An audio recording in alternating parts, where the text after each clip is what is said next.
Hi, everybody. This is Karina Schmitt. I'm with We the People podcast show, and I'm here today with Cathi Chamberlain. She is with the American Patriot Executive Committee.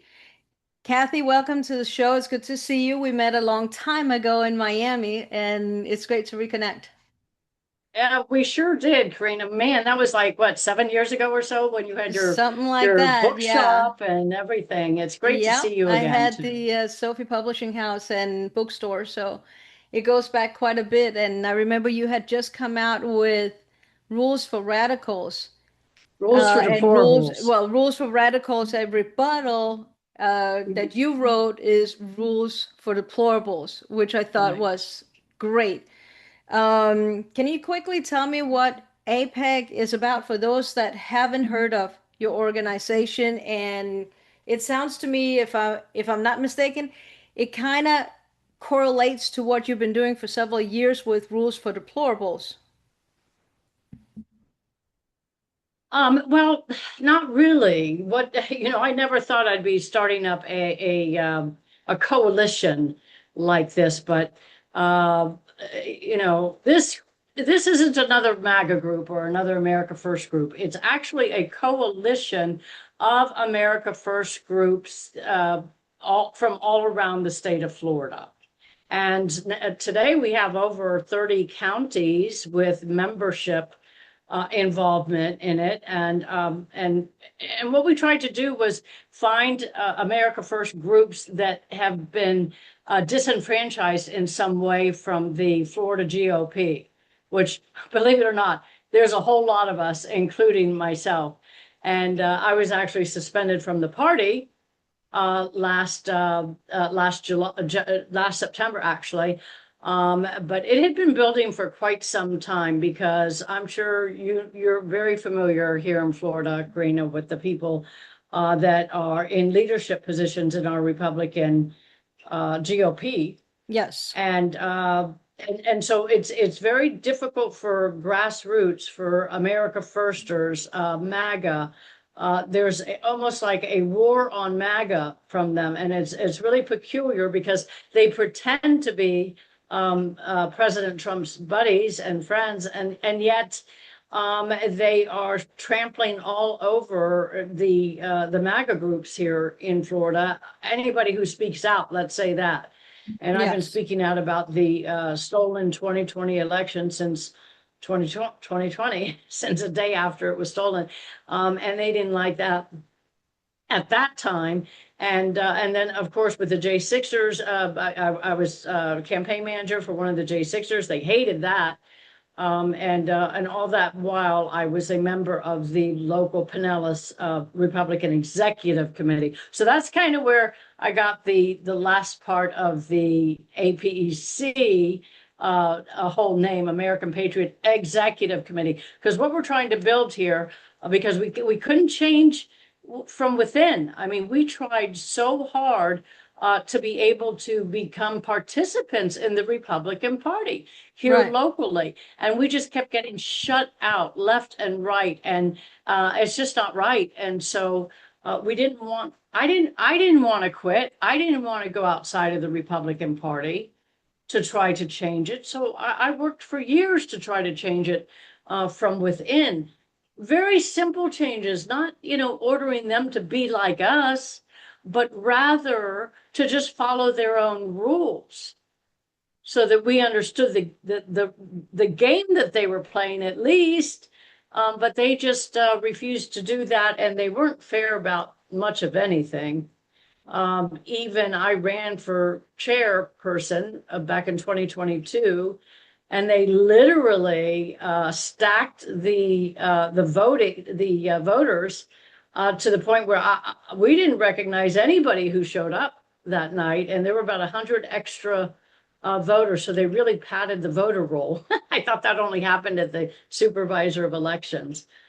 So that's kind of what started getting me thinking about, geez, I wonder if anybody else in other counties are having these problems. And sure enough, the more I dug into it, Many the more I places are realized that, having exactly the same or yeah, similar problems. Exactly. yeah, Um, there are many political organizations and even non-political organizations that issue endorsements, anything from, the firefighters to parties or even newspapers sometimes do that, or oftentimes actually do that. What makes APEC's vetting process different, and what kind of standards is it that a, a candidate must meet in order to meet your endorsement requirements? Well, you've done your homework. Yes, so it's very different. As a matter of fact, we've had several candidates come back to us and tell us that we have the most stringent vetting of any of the other endorsers that they've been through their process with.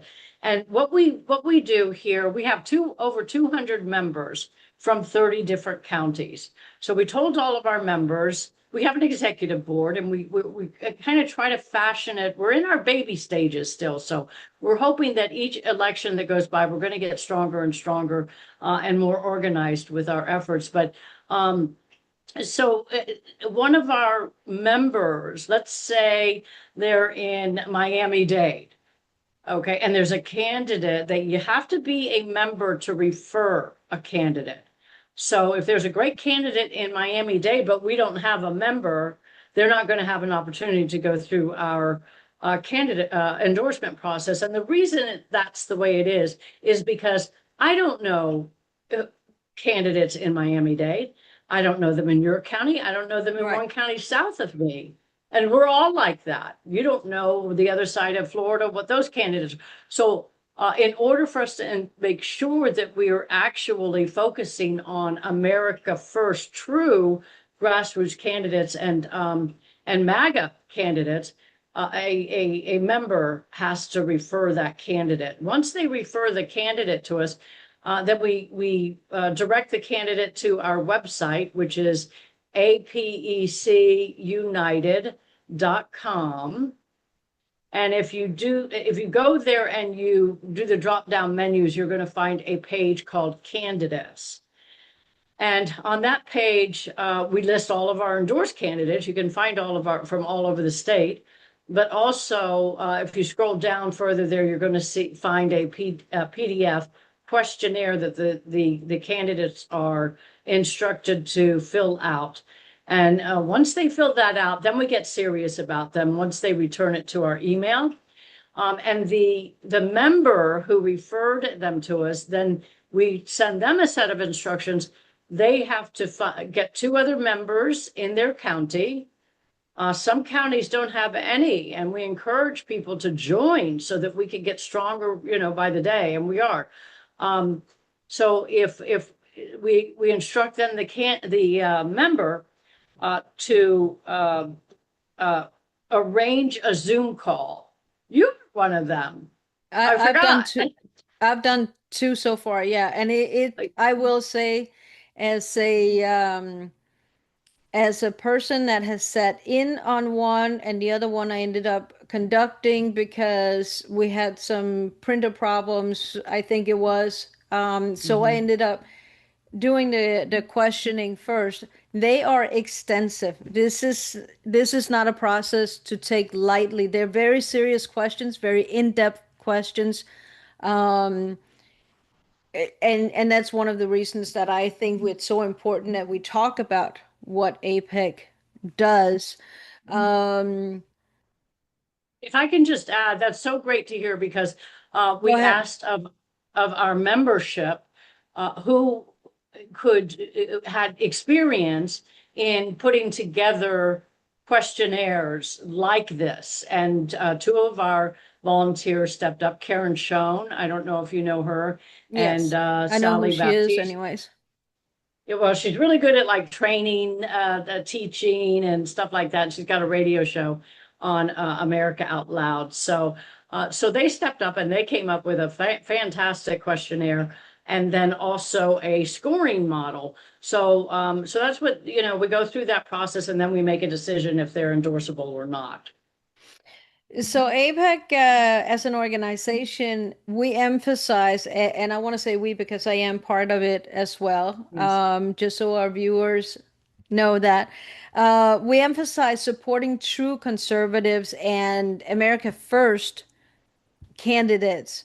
Can you talk to me a little bit about what specific principles and actions that distinguish those candidates from uh, anybody else? Like RINOs? Yeah. Okay. Yeah, I'm not afraid to say it. Okay, so and that goes back to the familiarity of the county member, of the candidate. Because if you live in a county and you're involved in politics, if you're not involved in politics, you've got no clue what's going on the inside. No, As you don't. many of us, right? No, a lot As of long times they keep information from us deliberately.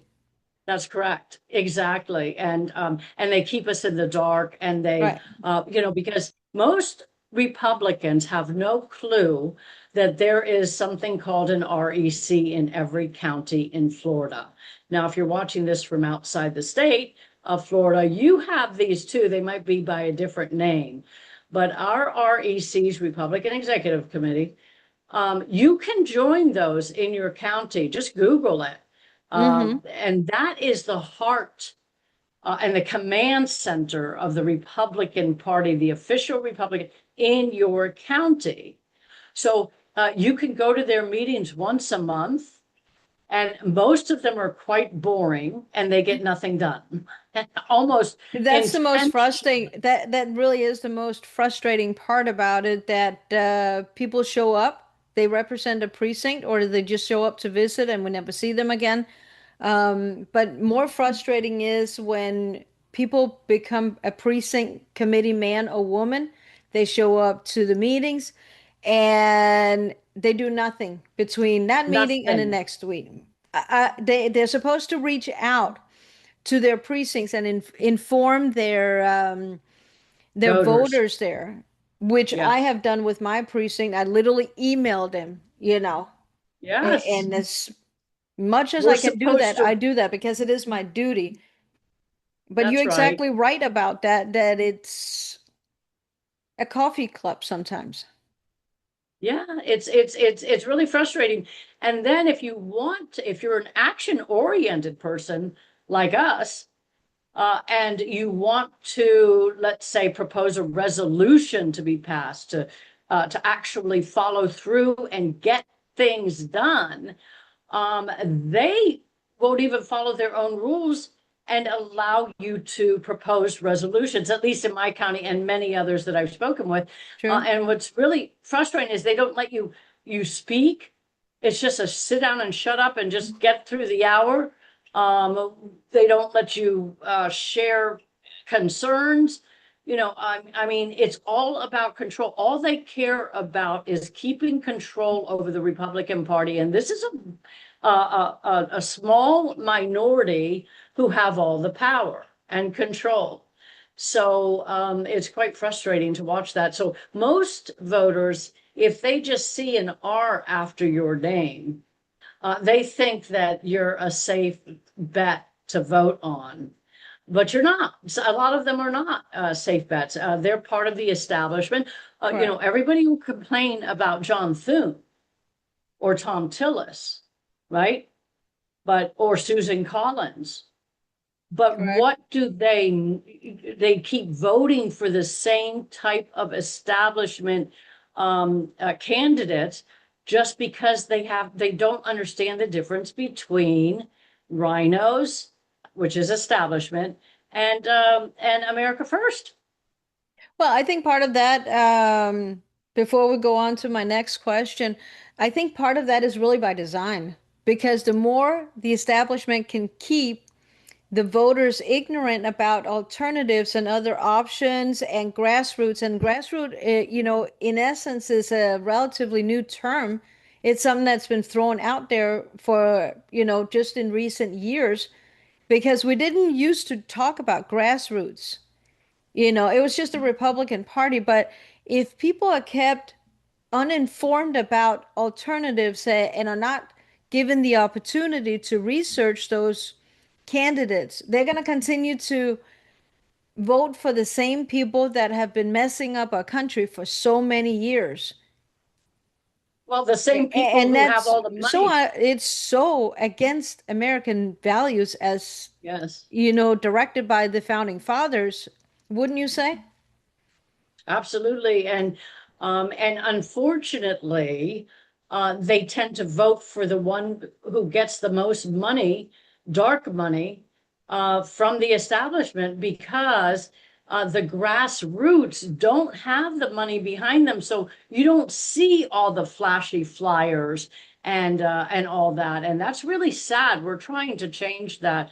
But where this division was created, and the establishment loves to say that MAGA is the problem, right? They like to Right. say that the America Firsters created all this division. No, folks, I saw the exact moment when this division was created. And that is when, because I was a favored little precinct committee woman for 5 years, no problems. Just went along to get along like everybody else. And it takes a while once you go to one of their meetings to figure out, what the heck is going on. But then Or rather, when what is the not happening? Because true that it's the yes, silence, and in essence also the inactiveness of the organization that it enables the yes, establishment, the RINOs, uh, to continue this path. I mean, in essence, it doesn't matter what they're registered as, it's their actions and the policies that really carry the weight. So they can claim to be Republicans all they want, but if they are promoting redistribution of wealth, trying to take money from all the taxpayers and put it towards ridiculous projects, they're not Republicans. They're not conservatives. well, and here was the glaring moment that the truth became so obvious to me, was when the election was stolen in 2020. I was on the phone the next day with my Republican Party asking what they were intending to do about it. And I got the answer that, well, bring us proof. I couldn't even believe it. It was like proof. I mean, we just watched the proof on Yeah. TV. Okay. But I did my due diligence. I started digging up all the proof and stuff. And then I was shocked when they started telling all the Republican grassroots, we weren't called grassroots back then, but all Right. their little minions to rush up to Georgia on January 5th. And I had so many friends that went up there, and I said to them, what the heck are you going there for? They haven't fixed the problem. You're going to go up there in freezing cold weather, knock on all these doors for those two candidates. Remember that runoff up I there, do. January 5th, 2021? Yeah. Okay, and I refused to go. But a lot of people went up there, and of course it got stolen again.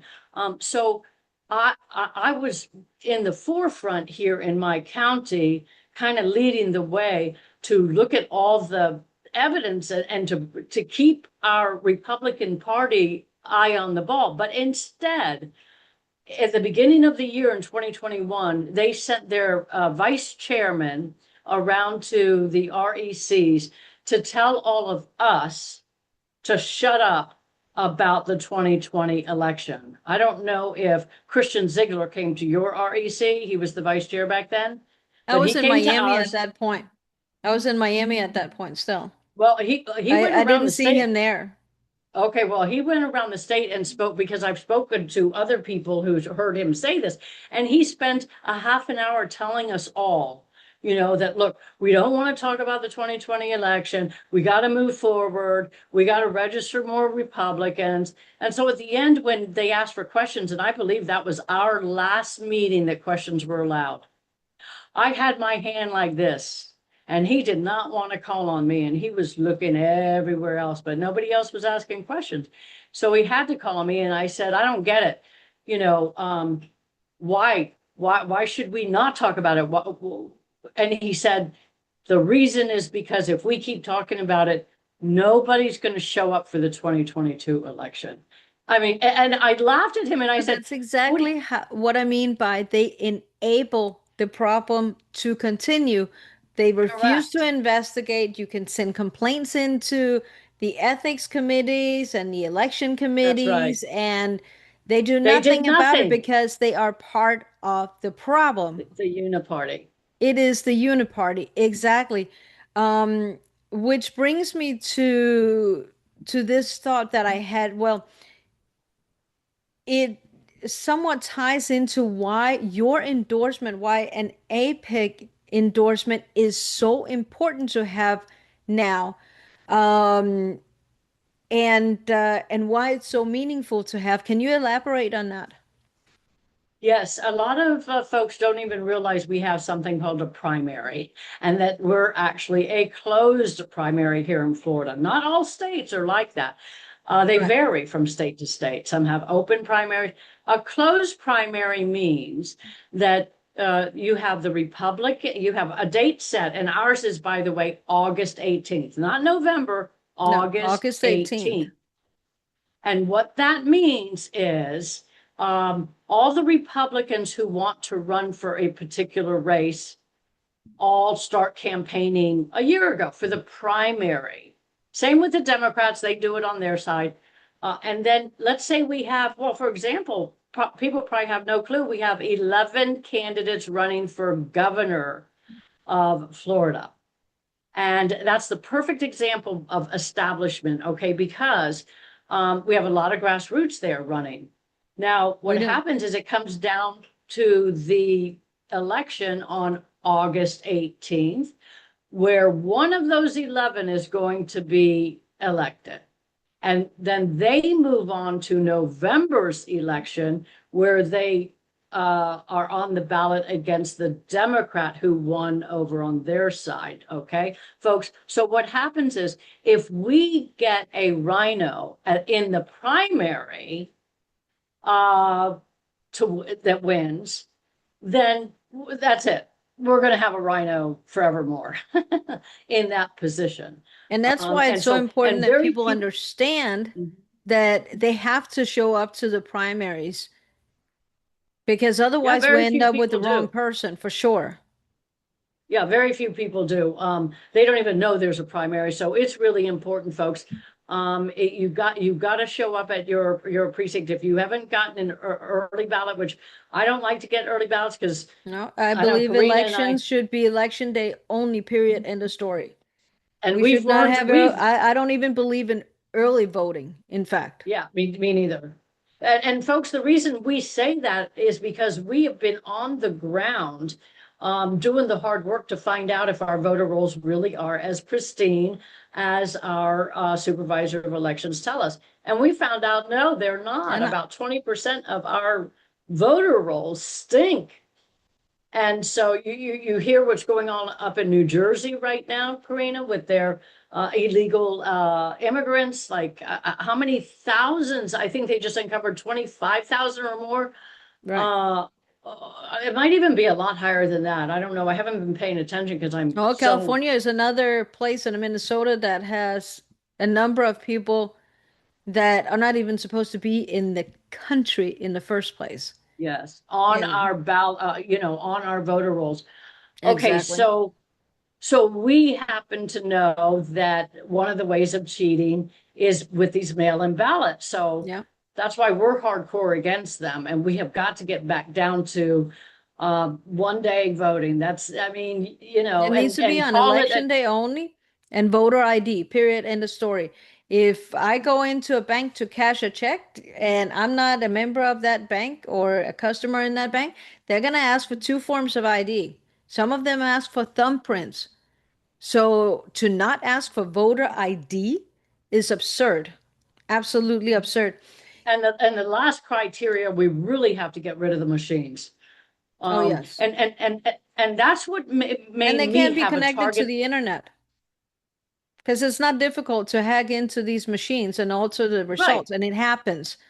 I know We just that need the to get rid of supervisor of them. elections here in Charlotte County claims Yes. that they are all, good elections and we can count on the machines and yada, yada, Yep. yada. I don't think you should believe a word that the Not one supervisor of word, yeah. elections says, because it is not difficult and we have seen it happen. There's been lawsuits in multiple places in the United States and nothing substantial has been done about it. That means that we have a banana republic and we need to change it back to a constitutional republic, in my opinion.